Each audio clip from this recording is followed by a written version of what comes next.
Kaya yung mga tao na nananahimik na nagmamahalan, it's time na para ipagsigawan na natin sa buong mundo po.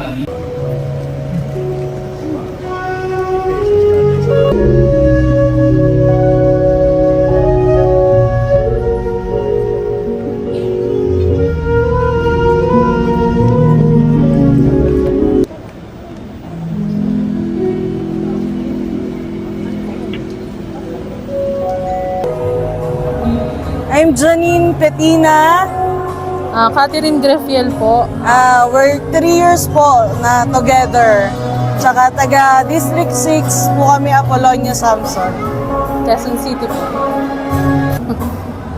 Yung araw po, happy kami talaga, sobra. Kasi bihira po yung opportunity na ganito na mismong Quezon City po talaga yung nagbigay ng privilege para po mabigyan kami ng ganito. Mahalaga po yun kasi sa tulad namin na hindi naman ganun ka-open sa buong mundo. Title na yun para sa amin, kumbaga achievement na yun para sa amin, para sa katulad naming LGBT. Aking panindigan o tapang ko pagbangan. Sa pagsubok naman po about LGBTs, lucky kami kasi both family namin is open sa ganito. Actually nga po ang kasama namin ngayon sa ceremony na to is yung mother ko kasi bilang support po sa amin.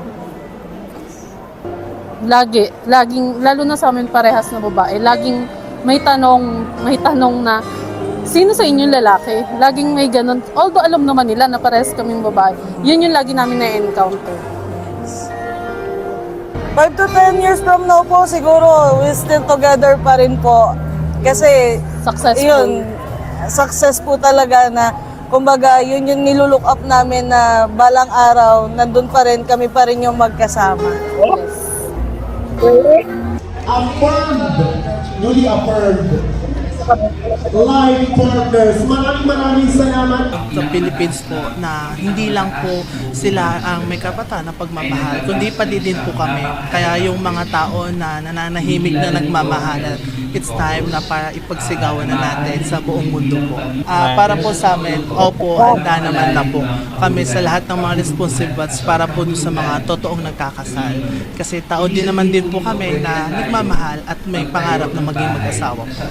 So, wala nang breakup stuff, wala nang hiwalay, wala nang kulong. Wala na po sa loob ng 6 na taon na mga pagsubok na dumating po sa akin.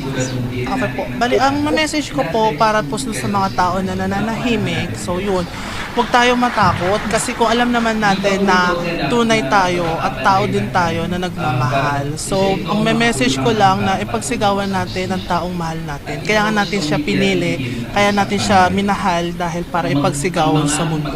I-proud natin sa sarili natin. Huwag natin intindihin yung mga opinion ng iba or opinion ng ibang tao po.